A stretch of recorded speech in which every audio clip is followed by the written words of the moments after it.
High বন্ধুরা, দেবার্চনা কিচেনে তোমাদের সবাইকে শারদীয় শুভেচ্ছা। সবাই ভালো আছো? আমিও ভালো আছি।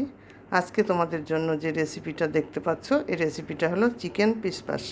এখন আমি এই চিকেন পিসপাসটা রান্না করেছি কিভাবে, সে দেখতে পাচ্ছ কেমন রং হচ্ছে। রংটা কিন্তু এরকমই হবে, কিন্তু খেতে খুব টেস্টি হবে। কিভাবে করছি তার জন্য চলো আমার কিচেনে। আমি এখানে চিকেন নিয়ে নিয়েছি সোনার মতো। আমি একদিনই বলেছি ঘরের লোক নেই।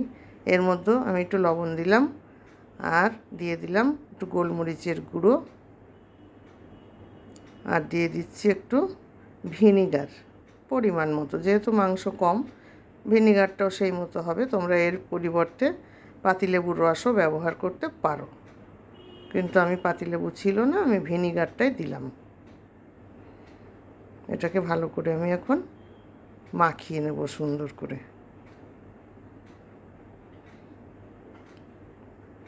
হ্যাঁ, প্লেটে দেখতে পাচ্ছ আমি মশলা রেখেছি। রসুন বাটা মানে থেতো করেছি, আদা রসুন আর গরম মশলা প্লেটে আছে। এবার আমি চালটা গোবিন্দভোগ চাল ভালো করে ধুয়ে পেপারের পরে শুকাতে দিয়েছি, কারণ তাহলে ঝরঝরে হবে ভালো। এদিকে সব তরকারিগুলো কেটে নিয়েছি। এবার রান্নাঘরে যাব। আমি তেল দিয়ে দিলাম ফ্রাই প্যানে, আর দিয়ে দিচ্ছি এতে একটু বাটার। শুধুমাত্র তোমরা বাটার দিয়েও করতে পারো, ঘি দিয়েও করতে পারো। আমি বাটার আর তেল একসঙ্গে দিয়েছি। এবার এটা একটু গলে গেলে, বাটারটা আমার গলে গেলে, এখন আমি এর মধ্যে কি কি দেব দেখতে থাকো। দিয়ে দিলাম এলাচ, লবঙ্গ আর গোলমরিচ ফোড়নে দিয়ে দিলাম। দিয়ে এখন আমি এক এক করে সব দেব। এর মধ্যে এখন আমি দেব যে থেতো করে রেখেছি সেই, এটা দিলাম আমি রসুন, আদা রসুন আমি দিয়ে দিলাম থেতো করে রাখা। আর দিয়ে দেবো কেটে ধুয়ে রাখা কয়েক টুকরো আলু। সোনা আবার একটু আলু পছন্দ করে, আর পিসপাসের মধ্যে একটু আলু দিতে হয়, সবজি সব রকমের দিতে হয়, দিলে পিসপাসটা খেতে ভালো লাগে। এই জন্য আমি দিয়ে দিলাম। আলুটা ভাজতে দিলাম কেন, আলু কিন্তু সিদ্ধ হতে চায় না, বড় মুশকিল করে আলুতে। ওই জন্য আমি এটা একটু ভাজতে আগেই দিয়ে দিয়েছি। এবার বড় বড় করে টুকরো করে রাখা পেঁয়াজ দিয়ে দিলাম। এই পেঁয়াজটাও আমি একটু ভেজে নেব। পেঁয়াজটা বেশি মিহি করবে না, বড় বড় করে কেটে নেবে, তাহলে পিসপাসটা ভালো হবে। আর পিসপাসের মশলা সবজিগুলো এইভাবেই করে নিতে হয়।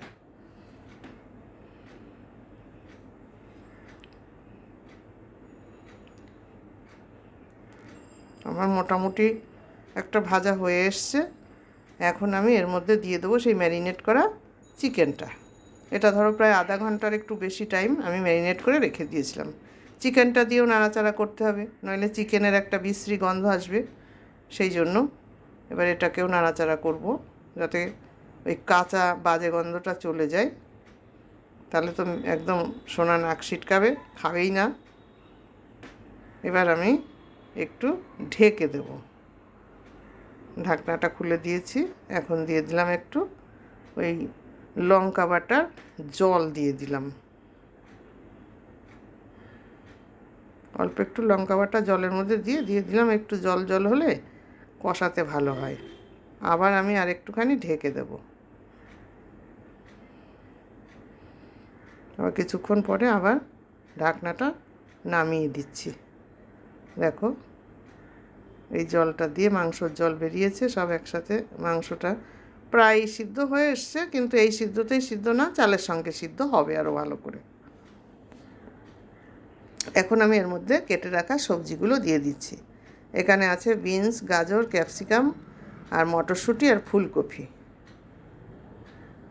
সব কুচো কুচো করে কেটে এখন আমি এটাকে দিয়ে দিলাম। এটা আমি 12 মাসের জন্য ফ্রিজে স্টোর করে রেখে দিই, কারণ এই শীতের সবজি, এই মটরশুঁটি, এগুলো আমি করি কি জানো তো বন্ধুরা, আমি একটুখানি কেটে নিয়ে সামান্য একটু জলে ভাপ দিয়ে তারপরে আমি রেখে দিই কন্টেনারের মধ্যে ভরে। আমার 12 মাস ভালো থাকে। যতদিন পর্যন্ত যায় ততদিন আমি চালাই। এখনও বেশ অনেকটাই আছে। এবার দিয়ে দিলাম আমি পরিমাণ মতো একটু জল, যাতে এগুলো সিদ্ধ হয়। দিয়ে আমি এখন এটাকে আবার পুনরায় ঢাকা দিয়ে দিচ্ছি। কিছুক্ষণ পরে আমি আবার আসবো ফিরে, যতক্ষণ না একটু নরম হবে সবগুলো সবজিগুলো।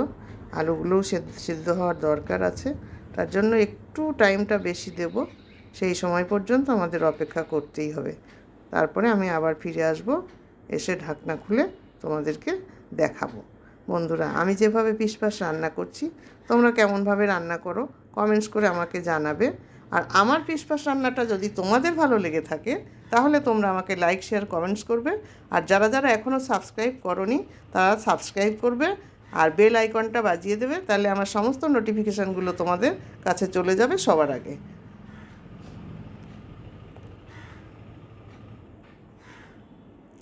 একটু টাইম লাগবে এর জন্য, কারণ এটা এত সহজ রান্না তো নয় যে দিয়ে দিলাম আর হয়ে গেল। মাংসের জন্য আলুর জন্য একটু তো টাইম আমাদেরকে দিতেই হবে, তাই না? যে টাইমটুকু লাগবে সেই টাইমটুকু তো আমাদের লাগাতেই হবে। এখন আমি ঢাকনাটাকে খুলে দেবো, খুলে দিয়েছি দেখো। এবার একটু নাড়াচাড়া করব।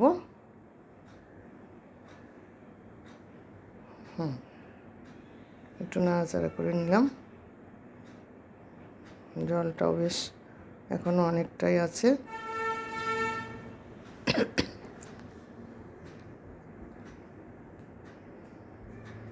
এর মধ্যে আমি এখন দিয়ে দিচ্ছি সামান্য একটু মিষ্টি, কারণ সবজি দিয়েছি তো, সবজি দিলে পরে একটু মিষ্টি না দিলে পাঞ্চা ভাবটা থেকে যায়। দেখো জলটা আমার টেনে নিয়েছে সুন্দর করে।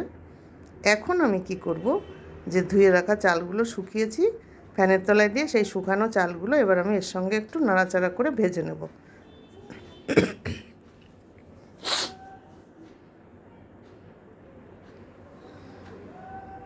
এরকম করে তোমরা করবে, দেখবে মানে ঝরঝরা হবে ভালো। আর ধুয়ে সঙ্গে সঙ্গে দিয়ে দিলে সেটা ঝরঝরা হয় না, সেটা ওই ফেনা ভাতের মতো হয়ে যাবে।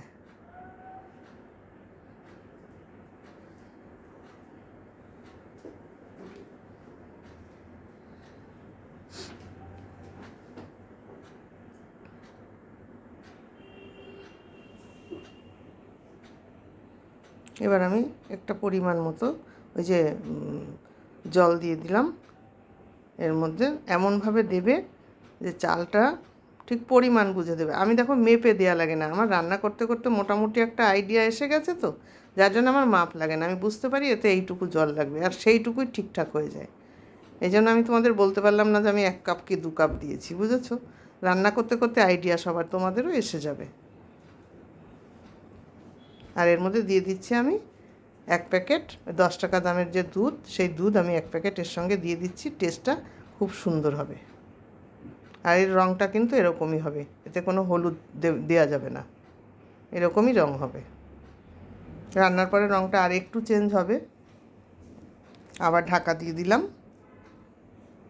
ঢাকাটা তুলে নিলাম, নিয়ে কটা কাঁচা লঙ্কা দিয়ে দিলাম, কারণ সোনা আবার একটু কাঁচা লঙ্কা খেতে ভালোবাসে তো, সেই জন্য একটু কাঁচা লঙ্কা দিয়ে দিলাম।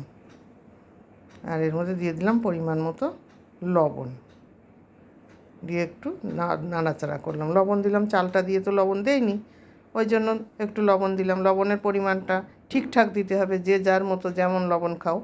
দেখো এবার আমি ঢাকনাটা খুলে দিয়েছি। এখন আমি দিয়ে দিলাম একটুখানি ঘি। দেখো কত সুন্দর ঝরঝরে হয়েছে আমার, দেখতেই পাচ্ছ। একটুও ভাত গায়ের সাথে গায়ে লাগেনি, একদম ঝরঝরে হয়েছে। নামিয়ে দিয়েছি, কত সুন্দর লাগছে দেখতেই পাচ্ছ বন্ধুরা। এবার হলো সোনাকে দেওয়ার পালা, সোনাকে দেবো। তাহলে আজকের মতো আসি, টাটা।